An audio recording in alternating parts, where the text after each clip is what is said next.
ಬೆಟ್ಟದಂತ ಮನಸ್ಸು ಕರಗಿತು, ಬೆಂಕಿಯಂಥ ಕಣ್ಣು ನೆನೆಯಿತು.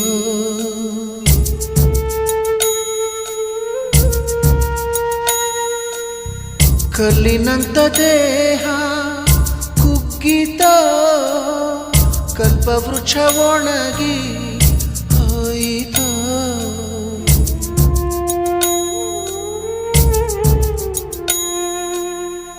ಕಂದನೆ ಬಾಯೆಂದು ಕರೆಯೋರು ಇಲ್ಲ,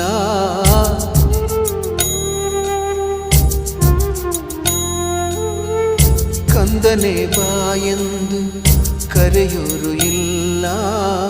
ದುಃಖಿಸಿ ನೀ ಅಳಲು ಮಡಿಲೊಂದು ಇಲ್ಲ.